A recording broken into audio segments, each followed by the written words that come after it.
Doctor Shyama Prasad Mukherjee राज्यस्तरीय बलिदान दिवस आज राज्य सरकार सूचना और लोकसंपर्क विभाग पक्षर स्थानीय जयदेव भवन महासमारोह पालित हो ଏହି କାର୍ଯ୍ୟକ୍ରମରେ ମୁଖ୍ୟ ଅତିଥି ଭାବେ ଯୋଗଦେଇ ମୁଖ୍ୟମନ୍ତ୍ରୀ ଶ୍ରୀ ମୋହନ ଚରଣ ମାଝୀ ରାଜ୍ୟର ଯୁବବର୍ଗକୁ ଡକ୍ଟର ଶ୍ୟାମା ପ୍ରସାଦ ମୁଖାର୍ଜୀଙ୍କ ଜୀବନ ଓ ଆଦର୍ଶକୁ ଅନୁସରଣ କରିବା ପାଇଁ ଆହ୍ୱାନ ଦେଇଥିଲେ ଏବଂ କହିଥିଲେ ଯେ ଡକ୍ଟର ମୁଖାର୍ଜୀଙ୍କ ଜୀବନ ଏହି ଦେଶ ପାଇଁ ଏମିତି ଏକ ଉପହାର ଯାହା ପ୍ରତିଟି ଭାରତବାସୀକୁ ଆଦର୍ଶ ଓ ପ୍ରେରଣା ଦିଏ। ତାଙ୍କ ଭାବନା ଆଜି ସମଗ୍ର ଦେଶ ପାଇଁ ଏକ ଦିଗ୍ଦର୍ଶନ। ଏହି ଅବସରରେ ମୁଖ୍ୟମନ୍ତ୍ରୀ ଅଭିଭାଷଣ ରଖି କହିଥିଲେ ଯେ ଜମ୍ମୁ କାଶ୍ମୀର ଭିତରେ ଭାରତର ଅଖଣ୍ଡତାକୁ ବଜାୟ ରଖିବା ପାଇଁ ସେ ଜଣେ ଦୃଢ଼ ଯୋଦ୍ଧା ଭାବରେ ନିଜ କର୍ତ୍ତବ୍ୟରେ ଅଦମ୍ୟ ରହିଥିଲେ। ତାଙ୍କର ଅଭିମତ ଥିଲା କାଶ୍ମୀର ଭାରତର ଅଭିନ୍ନ ଅଂଶ ଓ ଏଥିପାଇଁ କୌଣସି ବିଶେଷ ଧାରା ଦରକାର ନାହିଁ।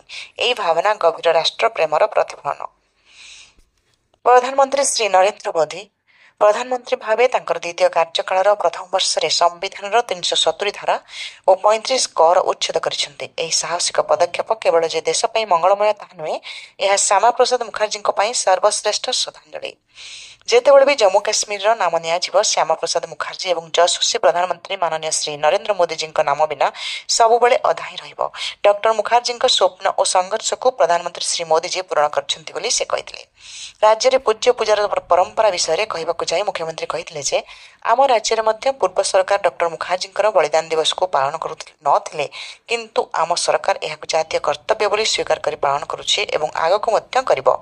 ଆମର ଯୁବଶକ୍ତି ହିଁ ଦେଶର ଭବିଷ୍ୟତ। ଆମ ରାଜ୍ୟ ସରକାର 1 ବର୍ଷ ପୂର୍ତ୍ତି ପାଳନ ଉପଲକ୍ଷେ ସାରା ଓଡ଼ିଶାରେ ଯୁବଶକ୍ତି ବିକାଶ କାର୍ଯ୍ୟକ୍ରମ କରୁଛନ୍ତି।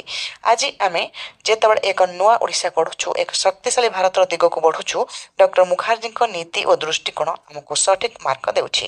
ଏହି ଅବସରରେ ଯୁବ ସମାଜକୁ ଆହ୍ୱାନ ଦେଇ ମୁଖ୍ୟମନ୍ତ୍ରୀ କହିଥିଲେ ଯେ ଡକ୍ଟର ଶ୍ୟାମା ପ୍ରସାଦ ମୁଖାର୍ଜୀଙ୍କ ଜୀବନ ଓ ଆଦର୍ଶକୁ ଅନୁସରଣ କରନ୍ତୁ। ଦେଶପ୍ରେମ, ନୈତିକତା ଓ ଅଖଣ୍ଡତା ପାଇଁ ସେ କିପରି ଅବିରତ ଲଢ଼ିଥିଲେ ତାହା ଆମେ ଭୁଲିଯିବା ଉଚିତ ନୁହେଁ।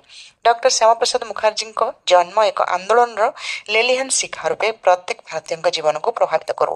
ଏହି କାର୍ଯ୍ୟକ୍ରମରେ ଅଭିଭାଷଣ ରଖି ଉଚ୍ଚଶିକ୍ଷା ମନ୍ତ୍ରୀ ଶ୍ରୀ ସୂର୍ଯ୍ୟବଂଶୀ ସୁରଜ ଡକ୍ଟର ମୁଖାର୍ଜୀଙ୍କୁ ଯୁବଶକ୍ତିର ପ୍ରେରଣା ବୋଲି କହିବା ସହିତ ତାଙ୍କ ଜୀବନକୁ ମହାକାଶର ଉଲ୍କା ସହିତ ତୁଳନା କରିଥିଲେ, ଯାହା ଆକାଶରେ ଅଳ୍ପ ସମୟ ରହିଲେ ମଧ୍ୟ ସମସ୍ତ ମହାକାଶ ଜଗତକୁ ପ୍ରଭାବିତ କରିଥାଏ। ସେହିପରି ଜଣେ ବ୍ୟକ୍ତି ଥିଲେ ଡକ୍ଟର ମୁଖାର୍ଜୀ। ଏହି ଅବସରରେ ଅନ୍ୟମାନଙ୍କ ମଧ୍ୟରେ ସମ୍ମାନିତ ଅତିଥି ଭାବେ ଏକାମ୍ର ଭୁବନେଶ୍ୱର ବିଧାୟକ ଶ୍ରୀ ବାବୁ ସିଂ, ପାଲହାଡ଼ ବିଧାୟକ ଶ୍ରୀ ଅଶୋକ ମହାନ୍ତି, ମୁଖ୍ୟ ବକ୍ତା ଭାବେ ପ୍ରଫେସର ବସନ୍ତ କୁମାର ପଣ୍ଡା ଯୋଗ ଦେଇଥିଲେ।